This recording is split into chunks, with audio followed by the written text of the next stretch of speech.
That's right. Awesome. No, it's all focused on me, Vern. All right, we're live. Okay, so I kind of did this with the intention of kind of a question and answer. I can go as quickly as we want, or we can kind of put off some of these for another session. A lot of them are basically kind of giving sort of the acronyms or the kind of ideas that we are looking at and some of the systems that we use. So I'll start on the overview side with the words and not the pictures. And that's taken right off of the SPA website of what SPA does and what the processes are. I won't read through them all, but basically SPA is the entity which controls the grants within the university system. So it's kind of a group of project managers, and each grant is kind of like a mini project or a big project in some cases. And those projects are all run by multiple people, but SPA is kind of the point on all of them. And hopefully I won't be too repetitive on this stuff. But on the back side, I'll go, basically, a grant starts at a proposal. So a proposal is a request for grant money, or it's an invitation to advance learning. And that's either through science or, in a lot of cases, art or education. It basically is a place where our faculty helps, in some capacity, work toward a solution that's needed. And then proposal is simply a request, and an award is saying we got that request. Now we're gonna take it on and advance the science or the learning.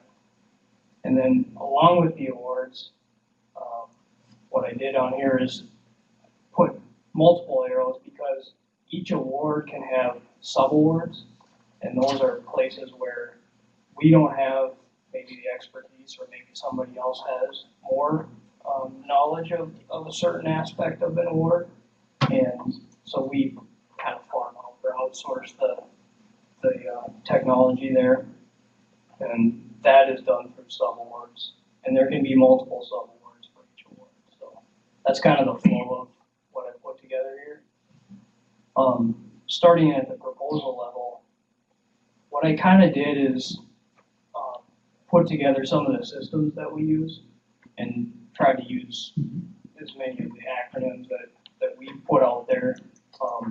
Just each of those could be kind of a session in among themselves, but I'll just kind of touch on them. The proposal is either, depending on the type of proposal, it's either done through proposal prep or through their own kind of grant submission process.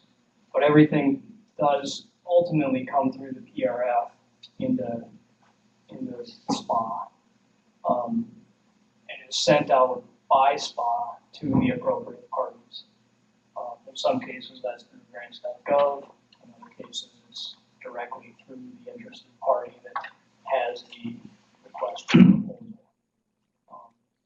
And sometimes the proposals are done through kind of word of mouth or outside of the RFP process.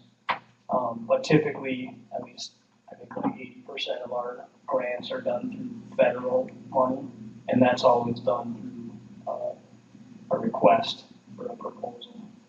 So essentially, the federal government knows what they're generally looking for in science or in learning, and they request us to fulfill that or to at least try. In a lot of cases, we have business type requests, B&I, that are done sort of outside of that process. But again, that's a small percentage, so that's why I put grants.gov there. Right at the proposal level, there's a couple of compliance pieces that we deal with.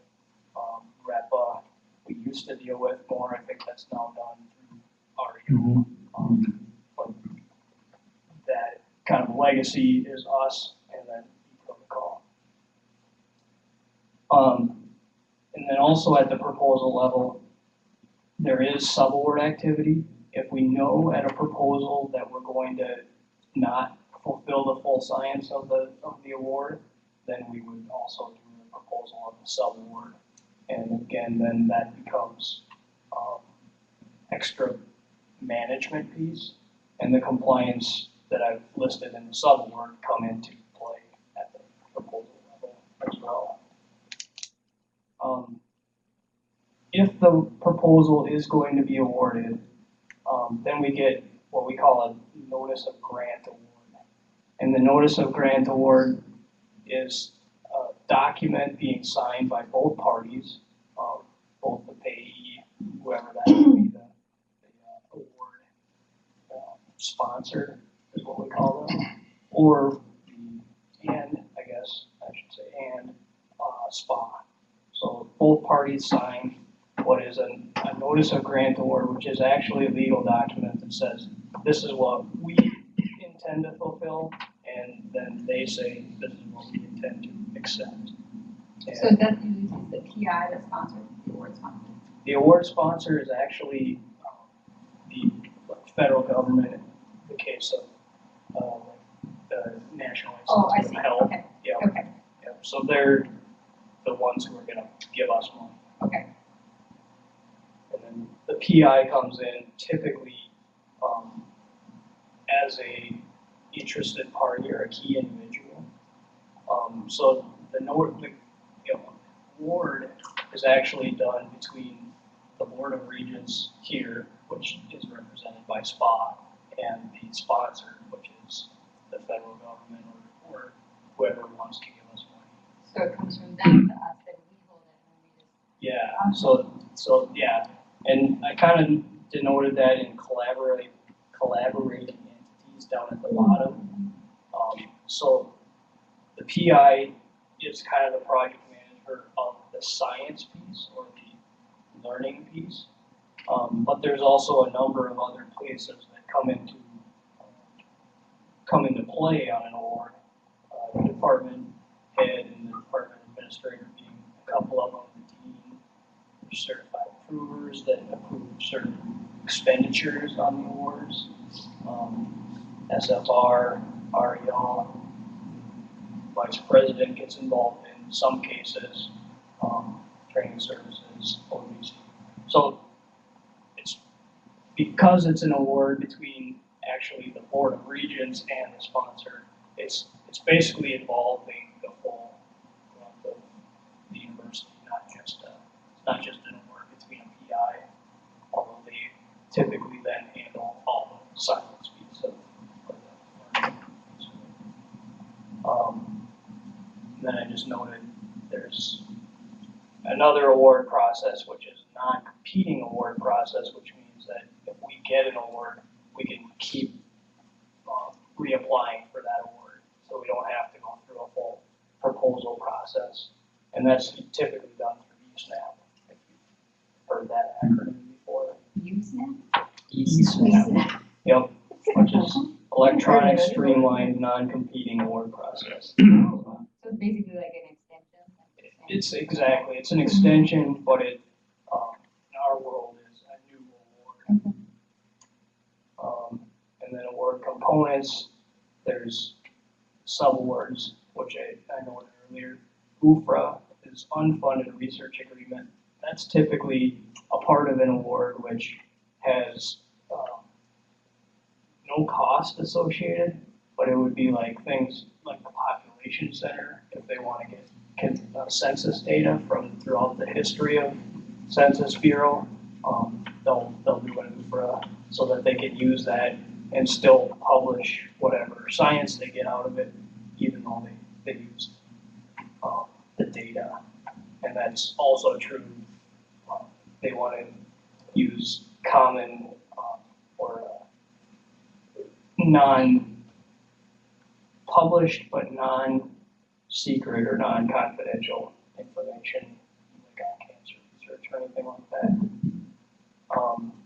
Progress reports, they'll manage, the department doesn't always have to get involved with progress reports, but often they will manage the progress report timing to make sure that if an award is set up to do quarterly reports, sometimes they have to prompt the PI to make sure that's done. And that's just making sure, that's just another like project management piece. That's why they call themselves grant administration, but I would almost put them as project management because they're really watching timelines and budget and making sure that everything is being done.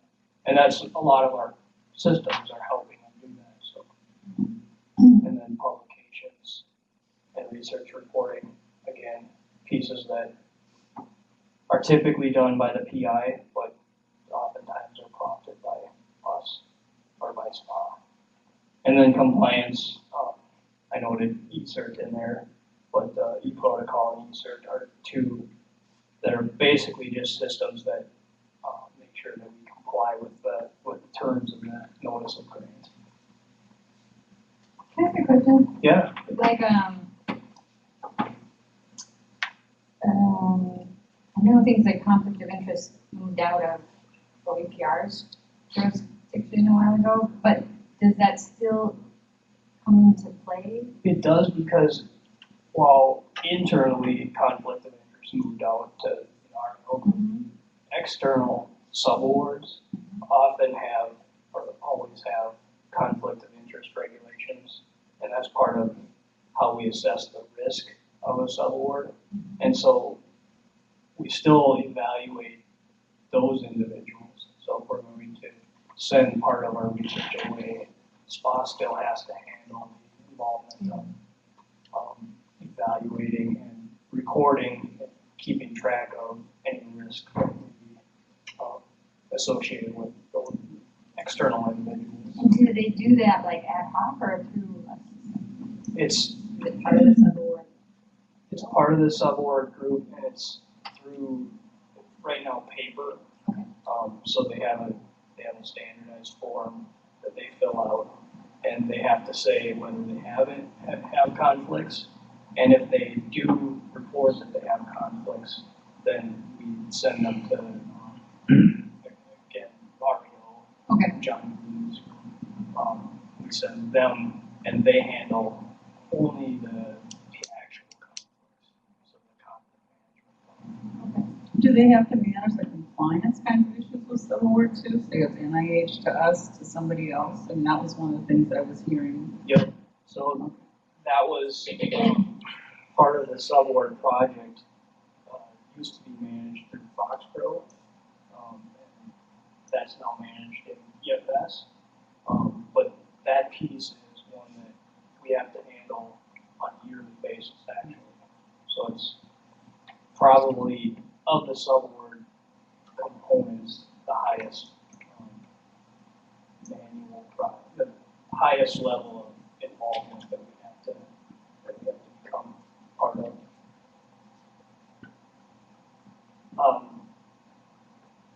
The cognizant organizations that I put down on the sheet, there's basically three that sort of determine our responsibilities, along with the notice of grant award always determines our full level of responsibilities, but these three organizations kind of dictate to us what our top priorities are, or our priorities, and sometimes give us ability to streamline processes in themselves. So is NOVA like that, this is according to the payer, what's required, and then these are sort of our internal, these are our standards? Yeah, these groups set our standards to meet the notice of grant award. And if a lot of times, like I said, about 80% of our workload is federal, so a lot of times the federal notices are somewhat ambiguous or may not have everything spelled out perfectly, and that's pretty typical.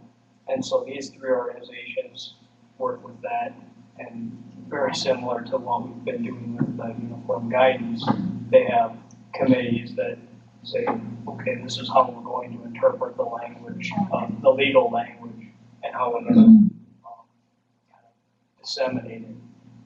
But essentially, these three organizations are the ones that determine who does what within SPA. And then there's research roles and responsibilities, a website that if you have further questions or you want to know, who does what, when, of the cognizant, of the collaborating entities, that gives you all the checkbox, and it's kind of a grid that shows everything. So that was really quick, but at least I gave, I think, an overview, and like I said, each of these areas, especially things like subawards or ESERM or the various systems could have their own show and tell. Yeah. Could we, next time, one thing that would be interesting is to understand what exactly is being done by SPI into the